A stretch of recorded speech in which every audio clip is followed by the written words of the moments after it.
नमस्ते साथियों, सशक्त भारत से मैं डॉक्टर आर के वर्मा। कल कुंभ में अमित शाह जी डुबकी लगाने गए थे योगी जी के साथ, और उसी के बाद किसी प्रोग्राम में मल्लिकार्जुन खड़गे जी का एक वक्तव्य आया कि कुंभ में डुबकी लगाने से गरीबी दूर नहीं हो जाएगी। साथियों, युगों युगों से जब से होश संभाला है सुनते आ रहे हैं, जैसे ही हमारे किसी त्योहार की बात हो, हमारे धर्म की बात हो, संस्कृति की बात हो, हमारे इष्ट देव की बात हो, तुरंत ये बात आ जाती है, गरीबी याद आ जाती है, महंगाई बेरोजगारी याद आ जाती है, शिक्षा याद आ जाती है। उन लोगों को जो अशिक्षित हो या अल्प शिक्षित हो, उनको शिक्षा बहुत याद आती है, और यही बात उनको दूसरे धर्मों में नहीं याद आती। अब ये खड़के जी ये बात बोलने की कभी हिम्मत नहीं कर सकते कि नमाज पढ़ने से गरीबी दूर हो जाएगी क्या, हज जाने से गरीबी दूर हो जाएगी क्या। इस तरह की बातें खड़के जी नहीं बोलेंगे। या रोजा इफ्तार पार्टी करने से गरीबी दूर हो जाएगी क्या।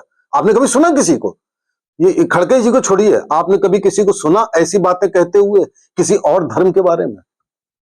ये एक षड्यंत्र चला आ रहा है कि जब भी कोई ऐसा उपक्रम हो तो आप गरीबी का हवाला दीजिए। इस देश में क्या है, गरीबी पूजी जाती है, गरीबों की पूजा की जाती है, यह मनाया जाता है कि गरीब गरीब ही रहें। मुझे तो लगता है कि जैसे ही गरीब अमीर होता है तो वो इस देश में विलेन हो जाता है। अमीर होना, हर आदमी अमीर होना चाहता है। ऐसी बातें वो लोग बोलते हैं जिनके पास 5,000 10,000 करोड़ रुपए हैं, वो आपको गरीबी की, राहुल गांधी, अखिलेश यादव, ये सब लोग, जो लोग हजारों करोड़ का घोटाला किए हैं, वो गरीबों की बात करते हैं। इस देश में अगर आप गरीबी की बात करिए तो यू विल बी वर्शिप्ड। अब आप देखिए इस देश में क्या है, केवल नेता ही नहीं, आप सोशल मीडिया पर चले जाइए, आप वामपंथी विचारधारा वालों को देख लीजिए, कुछ हिंदुओं को देख लीजिए, कुछ भी बात होगी तुरंत गरीबी का रोना रोना। ये किसी को एक रोटी नहीं देते। ऐसे लोग जो किसी को एक रोटी नहीं देते, किसी गरीब बीमार पड़ा हो उसका इलाज नहीं, मैं डॉक्टर में बता रहा हूं आपको, अस्पताल में रोज देखता हूं, वो ये कहेगा गरीब है इसका इलाज सरकार नहीं करा रही है। कभी ये नहीं करेगा कि तुम्हारे सामने एक गरीब है, उसको तो तुम जो 200-400 रुपए की दवा दिलवा दो, लेकिन वो सोशल मीडिया में जाके लिखेगा कि गरीब का बताइए इलाज नहीं हो रहा है, गरीब को रोटी नहीं मिल रही।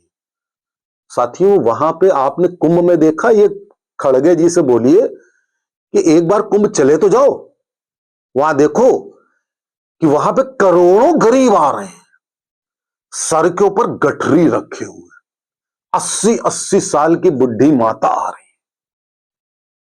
रोटी नहीं इंपॉर्टेंट होती है खड़गे जी, आपने तो रोटी के आगे महल और सोना और हीरे कर लिए।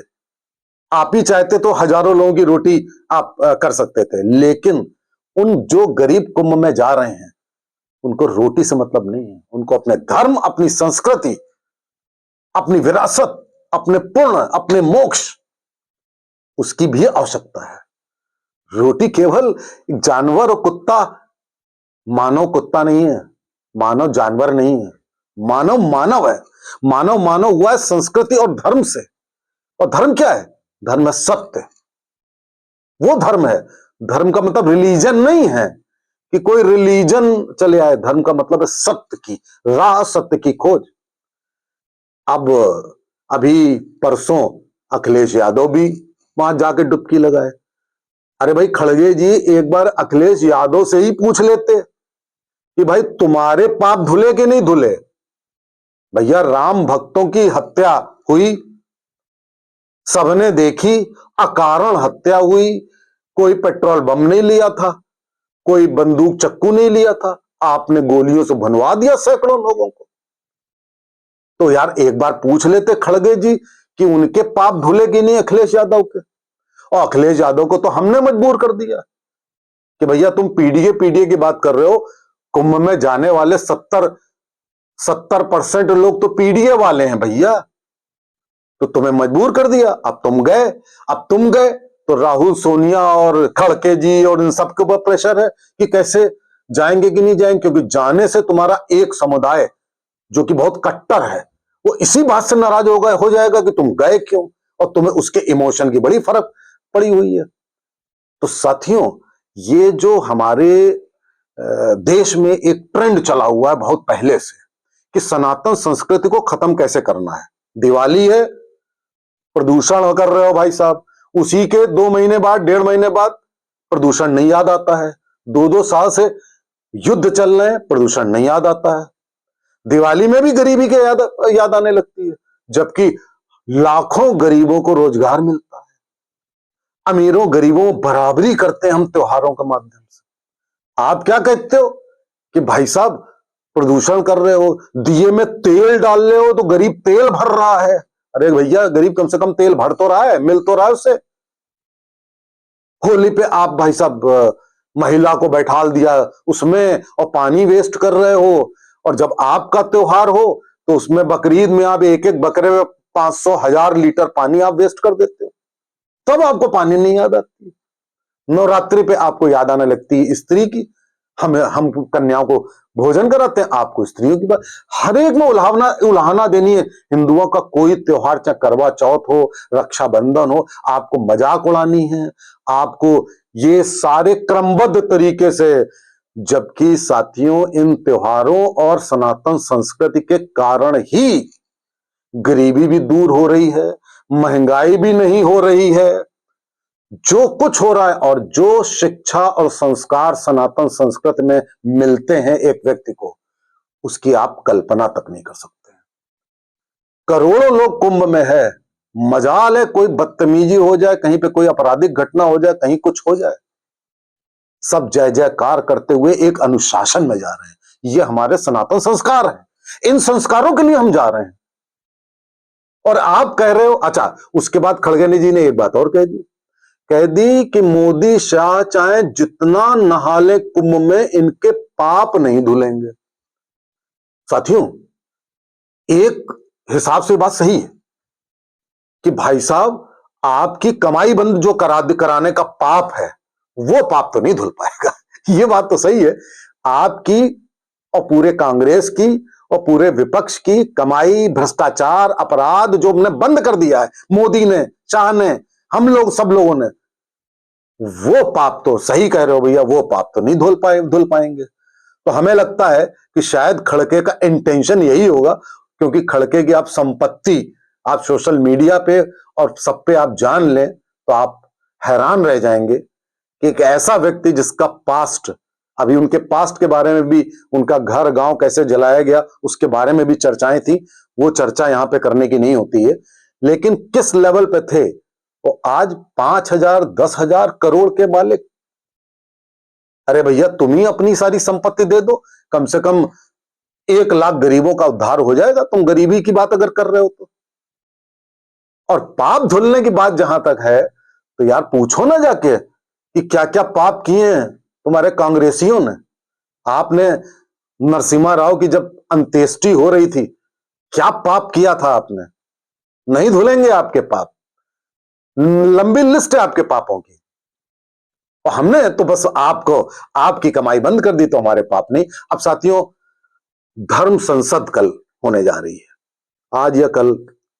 धर्म संसद में हम सनातन बोर्ड की बात कर रहे हैं। सनातन बोर्ड बनेगा तो ये जो खड़के जी जैसे लोग हैं ना, ये और ईर्ष्या के पात्र हो जाएंगे। एक तो वैसे ही ईर्ष्या के पात्र है, वहां पर इनको ये लग रहा था कि ये जातिगत जनगणना करवाएंगे, हिंदुओं को जातियों में बांटेंगे, नहीं बटे। कुंभ में हर जाति का व्यक्ति एक साथ डुबकी ले रहा है, किसी ने किसी की जात नहीं पूछी होगी। अब तक 15 करोड़ लोग आ गए, 45 करोड़ आदमी होगा, किसी की जात नहीं पूछेगा साथियों। और मैंने हमेशा कहा, इस नैरेटिव को याद रखिएगा कि हिंदू समाज में कभी भेदभाव था ही नहीं, ये फॉल्स नैरेटिव है। कहां भेदभाव है? सड़क पे पानी के बताशे खाते हो, पूछते हो किसी की जात जो खिला रहा है? आपके सार्वजनिक उपक्रम है, शादियों में खाना खाते हो, वेटर की जात पूछते हो? आप सड़क पे किसी की जात पूछते हो? भीड़ है करोड़ों लोगों की, आप उसमें जात पूछते हो किसी की? कहीं जात नहीं पूछी जाती। ये नैरेटिव मुगलों, अंग्रेजों और अब इन सब विपक्ष के द्वारा चला आ रहा है कि कैसे हिंदुओं को डिवाइड करके हम सत्ता हथियाएं, क्योंकि एक समुदाय तो तुमको एक मुश्त वोट दे देगा, क्योंकि तुम देश विरोधी बात करोगे तो वो देश विरोध से खुश होता है, आतंकवाद से खुश होता है, तो वो तो वोट आप ले लोगे। तो आप मुझे बताओ कहां पर भेदभाव है। अब इनको चिढ़ होती है कि वहां पे साथियों मुस्लिम भी आ रहे हैं, साथियों क्रिश्चियन भी आ रहे हैं, विदेशी आ रहे हैं,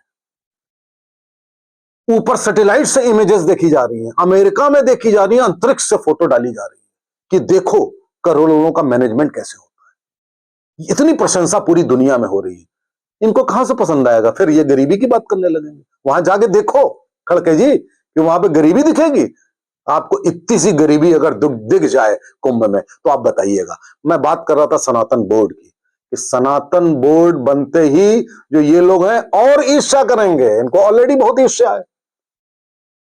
पैसा सरकार को नहीं जाएगा मंदिरों का, उससे हम वेलफेयर के काम और करेंगे, हिंदू समाज के उत्थान के काम करेंगे। वैसे ही हमारे सनातन का पुनरुत्थान हो रहा है, पुनर्उदय हो रहा है। धर्म क्या है? सत्य की राह पे चलना। और अगर हम सनातन बोर्ड बना करके सबका मार्ग प्रशस्त करेंगे तो हिंदुओं का ये डिवीजन जो आप करते हो ना, जातियों में खंडित करते हो ना, ये आप नहीं कर पाओगे। इन सारी चीजों को लेकर के अब ये बड़े चिंतित हैं कि यार 45 करोड़ लोग एकजुट हो जाएंगे तो हम कहां रहेंगे। इतने ही तो, इसी थोड़े ज्यादा पूरे इंडिया में वोटर हैं, तो हम करेंगे क्या फिर।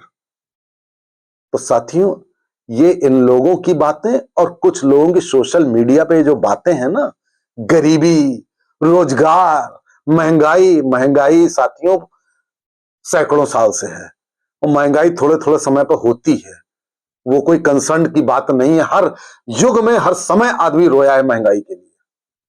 पूरी दुनिया में जितने समाज हैं, हर समाज में बेरोजगारी होती है, हर समाज में गरीबी थोड़ी बहुत होती है, हर समाज में महंगाई है। महंगाई भारत में सबसे कम है, शिक्षा सबसे ज्यादा भारत की बढ़ी हुई है। तो इसलिए इस दुष्प्रचार को खत्म करिए।